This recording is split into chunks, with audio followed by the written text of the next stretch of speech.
El paciente que no logra el control con una insulina basal más antidiabético oral, el siguiente paso, como les mencionaba, es tratar de combinarlo con una aplicación de insulina antes de los alimentos, que esto puede ser basal bolo o basal plus. Entonces, si nosotros, por ejemplo, ya tenemos a nuestro paciente que se estaba manejando, digamos, con metformina, decíamos 2 gramos al día, está con 40 unidades de insulina glargina y la hemoglobina glucosilada está en 7.5, 7.6. Ustedes podrían decirme, no, doctor, es que ya el paciente está controlado. Pues, ¿dónde está controlado? Porque la hemoglobina glucosilada no está en 7% y es una persona joven que se le acaba o sea, que tiene poco tiempo de evolución de la diabetes. Entonces, lo que nosotros tenemos que hacer es la aplicación, valorar cómo se encuentra la glucosa antes del desayuno, de la comida y de la cena, o la glucosa postprandial a las 2 horas, y ver si a lo mejor lo que requiere el paciente es la administración de insulina preprandial. Pues en este caso suspendemos la metformina y entonces ahora sí vamos a ver cómo se encuentra la glucosa postprandial. La glucosa postprandial tenemos que indicarle al paciente que se tiene que hacer la determinación tomando en cuenta el primer bocado y hacer la determinación a las 2 horas. No es de que después de que acabe de comer el paciente 2 horas, sino se toma en cuenta el primer bocado y la determinación de la glucosa a las 2 horas. Y en base a eso nosotros vamos a ir aplicando la insulina y podemos empezar con 4 unidades antes del alimento donde estuvo elevada la glucosa postprandial, por ejemplo, que tuvo 220 o 230. Puede ser que nada más sea al momento de la comida, o puede ser que sea antes o sea, que puede ser la elevación de la glucosa antes del desayuno, o puede ser antes de la cena. Entonces tenemos pacientes que se aplican la insulina glargina en la noche y que se van a aplicar la glulicina antes del desayuno, de la comida y de la cena. El otro punto importante en el caso que yo les ponía, que el paciente ya tenga la glucosa en ayuno, digamos 105, y la hemoglobina glucosilada en 7.3, si recordamos la transparencia donde yo les puse cuál era el comportamiento de la glucosa en ayuno y la glucosa postprandial, veíamos que cuando está entre 7.3 y 7.5, el 70% está dado por la glucosa postprandial. Entonces, por eso les mencionaba, en este caso tenemos que hacer las determinaciones de glucosa postprandial. Bueno, entonces les mencionaba el caso hace rato de un paciente que está ya con la glucosa en ayuno controlada y que persiste con su hemoglobina glucosilada entre 7.3, 7.5. Entonces, aquí dice, si la hemoglobina glucosilada es menor de 7, continuamos así con el antidiabético, por ejemplo, y continuamos con la misma dosis que ustedes hayan logrado el control de la insulina glargina. Pero si la hemoglobina glucosilada es mayor de 7%, entonces lo que tenemos que ir a detectar es cómo se encuentra la glucosa postprandial.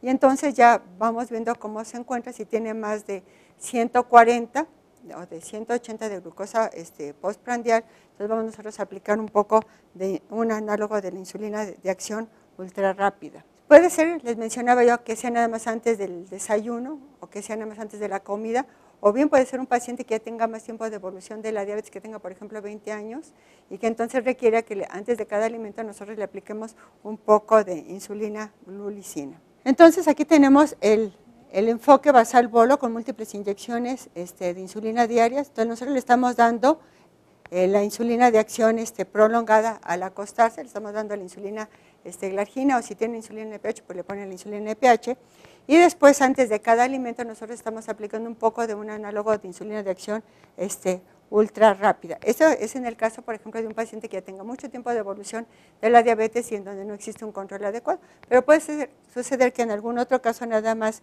requiera que se aplique la insulina glargina antes de acostarse, y después que requiera nada más insulina glulicina antes del desayuno y antes de la cena. Entonces esto, por eso les mencionaba, tenemos que individualizar el tratamiento de nuestro paciente.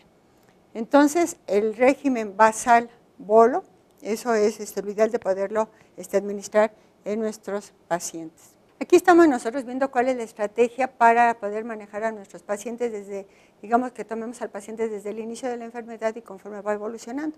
Entonces, en el momento del diagnóstico, nuevamente insistir en la modificación del estilo de vida a través de una alimentación saludable, el realizar ejercicio, educar a nuestro paciente. Si después de un periodo de 3 meses no logramos una hemoglobina glucosilada por abajo de 7% o dependiendo de las características de nuestro paciente en 7.5, entonces iniciar la monoterapia, que en la mayor parte de las veces es la metformina. Después de un periodo de 3 meses, si la hemoglobina glucosilada no está dentro de los parámetros que queremos para ese paciente, dar un tratamiento combinado con algún antidiabético oral y citarlo en 3 meses. Si la hemoglobina glucosilada sigue siendo elevada, entonces lo que tenemos que hacer en ese momento, dar la insulina de acción prolongada.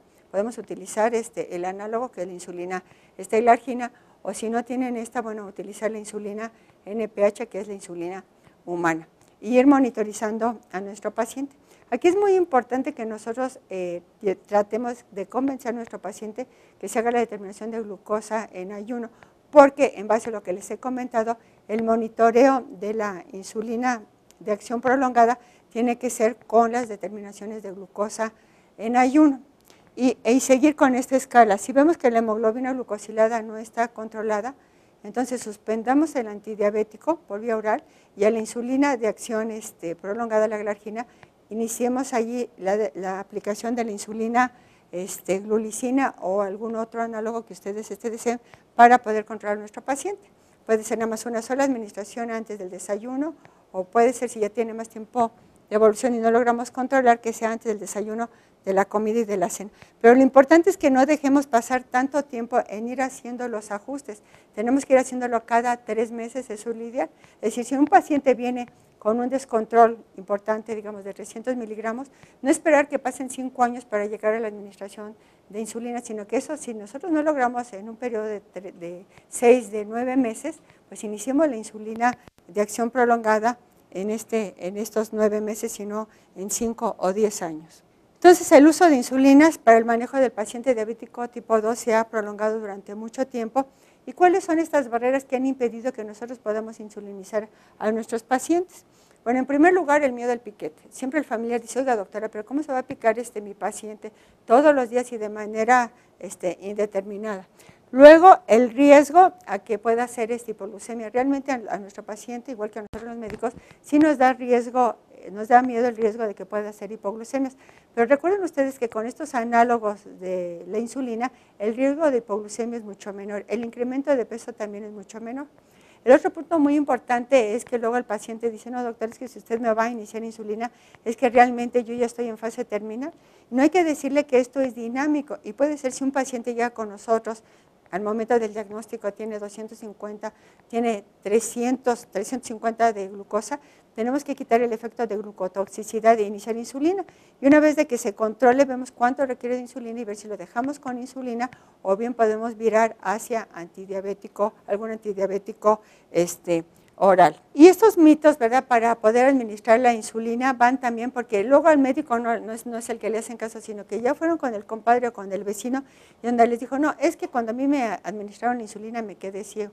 Pero lo que no saben es que ese vecino que se quedó ciego, que perdió la vista desafortunadamente, ya tenía una evolución de la diabetes de 15 o de 20 años, en donde siempre sus glucosas en ayuno estaban descontroladas, que tenía 180, que tenía 220. Entonces le echamos la culpa a la insulina.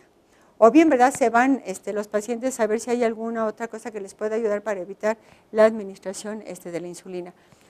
Muchas veces lo que nosotros tenemos que hacer es para evitar que tengan miedo a la inyección de la insulina, es que una vez en el consultorio puede tomar allí la pluma y decir, mire, yo me voy a administrar la insulina y vean cómo no pasa nada. ¿Sí? Entonces uno a veces tiene que aplicarse la insulina pero no la insulina, sino aplicarse una jeringa que tenga agua bidestilada y uno aplicarse la insulina aquí alrededor de la región periumbilical o aquí en el brazo para que vean los pacientes que realmente no pasa nada. Actualmente las agujas que se utilizan para la administración de insulina pues son muy pequeñas y muy delgadas. Y la otra cosa es que luego les da miedo, ¿cómo me voy a aplicar la insulina delante de la gente, ¿verdad? Cuando voy a comer, por ejemplo, se van a aplicar la insulina de acción ultra rápida. Bueno, pues tenemos que tratar de convencer a nuestro paciente que acepte la enfermedad y que es una medida adecuada para que tenga una calidad y una expectativa de vida adecuada. Ahora, tenemos en la actualidad afortunadamente nuevos dispositivos que nos van a ayudar a que el paciente pueda incluso, ¿verdad?, cargar con la insulina a través de una jeringa y sea mucho más fácil su aplicación. Si no se lo quiere aplicar, por ejemplo, ahí cuando está con las amistades y todo, bueno, pues puede ir, digamos, al baño y allí aplicarse la insulina.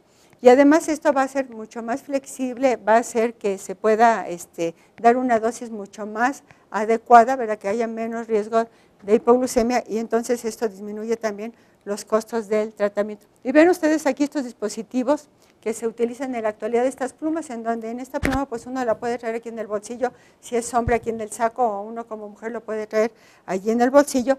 Allí ya viene el cartucho de la insulina y va a ser mucho más fácil que se pueda llevar. Entonces las ventajas de estos dispositivos es que van a hacer que sea mucho más simple, que tenga menos entrenamiento requerido y que no haya necesidad, o sea, que pueda uno cambiar este cartucho y que pueda aplicar otro para que pueda llevarlo a donde quiera que vaya el paciente. Entonces aquí tenemos la fortuna de contar con un dispositivo al que se le ha llamado Solestar. Entonces este dispositivo fue creado en base a las necesidades del paciente, es decir, en base a las necesidades del cliente, en donde va a facilitar que se pueda aplicar el medicamento de manera adecuada. Un problema que tenemos con nuestros pacientes es que a veces no ve ya, es decir, que tenga ya una retinopatía diabética o bien que tenga una neuropatía diabética y en donde a veces el paciente está solo y se tiene que aplicar la insulina. Entonces, este tipo de dispositivo va a ayudar precisamente en pacientes que desafortunadamente ya tienen este tipo de complicaciones. Y aquí podemos ver cuál es el diagrama del dispositivo de Solestar.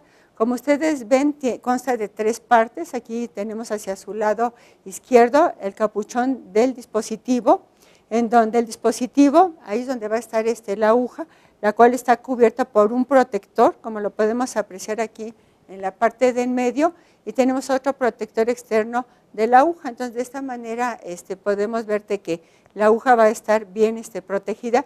Y luego hacia su extremo del lado derecho vemos allí el reservorio, lo que es el cuerpo del dispositivo, en donde tenemos hacia el lado izquierdo, donde se coloca el cartucho, y vean ustedes hacia su extremo del lado derecho, cómo se encuentra allí, digamos, la manera de que puedan visualizar la cantidad de insulina que se tiene que administrar, y con la parte distal nosotros podemos mover la cantidad o sea, cuál es la cantidad de insulina que se tiene que aplicar. Entonces es muy importante porque si el paciente no ve, él al mover va a poder escuchar, ¿verdad?, la cantidad de insulina que se está aplicando. Entonces las características del Solestar es que es un dispositivo, ¿verdad?, que está prellenado con un cartucho que va a ser desechable. Aquí lo importante es que se van a administrar la dosis de insulina 1 a 1 y podemos administrar desde 1 hasta 80 unidades de insulina. Esto es bien importante. Digo, no porque la mayor parte de los pacientes requieren esta cantidad, pero puede administrar una dosis importante de 60, de 70 unidades de insulina. El otro punto también de interés es de que para poderse aplicar la insulina va a costar menos trabajo que si se emplea otra insulina, ¿verdad?, de otro laboratorio. Y con este dispositivo no va a haber error en la dosis, porque como les comentaba, se aplica de 1 a 1 y uno va a escuchar el sonido al ir moviendo, ajustando la dosis. Y aquí nosotros vemos en un estudio que se llevó a cabo de 510 pacientes aproximadamente, ¿verdad?, que les dieron a elegir a los pacientes cuál dispositivo podría utilizar para poderse aplicar la insulina. Y ven ustedes cómo más del 50% solicitó utilizar el Solestar en comparación con el FlexPen o con los dispositivos de Lilly.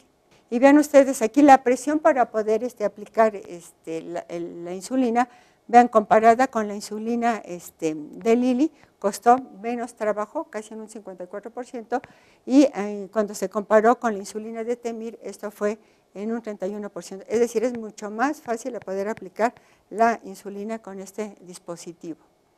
¿Sí? Entonces aquí tenemos, ¿verdad?, lo de la fuerza de inyección. El 69% de los pacientes prefirieron utilizar este aditamento. Pero el problema principal, como les mencionaba, para aplicar la insulina es de nosotros los médicos. Nosotros los médicos tenemos que estar convencidos de aplicar la insulina. Tenemos que estar convencidos de que va a haber menos cuadros de hipoglucemia, menos incremento de peso, que es mucho más fácil la aplicación que en antaño, que el paciente no va a perder la vista, pero nosotros los médicos tenemos que estar convencidos, porque si nosotros tenemos miedo, difícilmente vamos a poder convencer a un paciente de que se pueda aplicar insulina.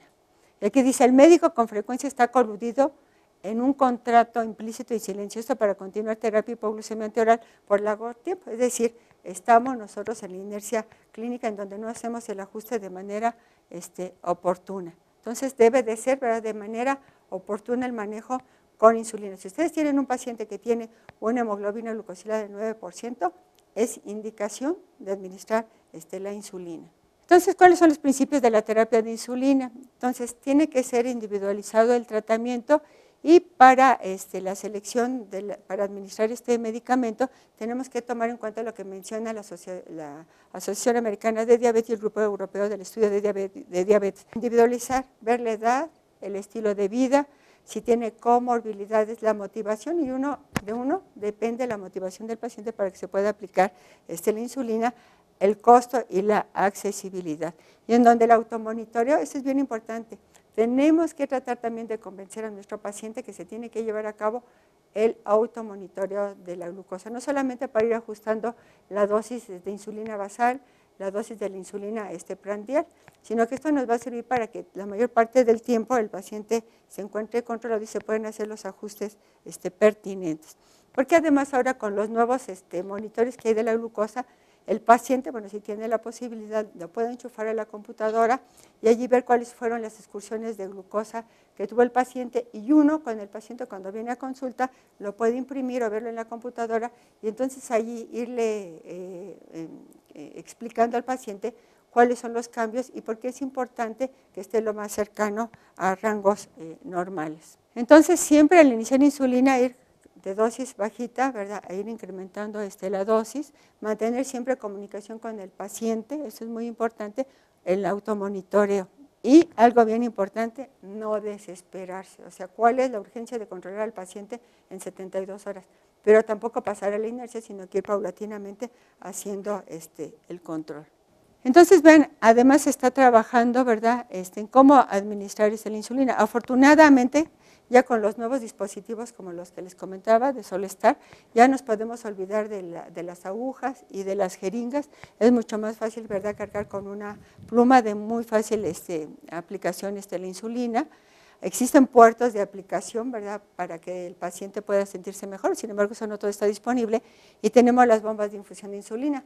Pero estas bombas de infusión de insulina, la verdad es que no ofrecen mayor ventaja al automonitoreo y a la aplicación de insulina basal con insulina prandial. Y realmente el costo es carísimo, vale alrededor de 80, 90 mil pesos una bomba de infusión de insulina, y además tienen que tener un mantenimiento que es alrededor de los $1,000. Entonces realmente si nosotros logramos convencer a nuestro paciente con el automonitoreo, glucosa en ayuno, glucosa postprandial, y cada 3 meses la hemoglobina glucosilada, es como si estuviéramos aplicando una bomba de infusión de insulina.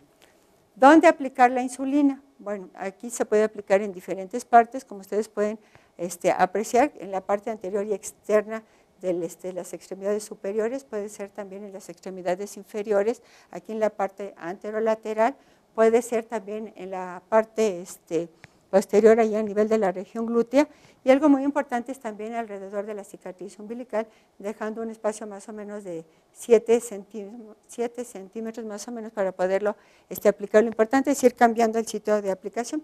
Ahora, con los nuevos análogos de la insulina, la verdad es que los eventos secundarios que se veían con la insulina, por ejemplo, rápida, humana o la de origen porcino, es que ya no va a haber lipodistrofia. Entonces, son otras de las ventajas de los análogos de insulina.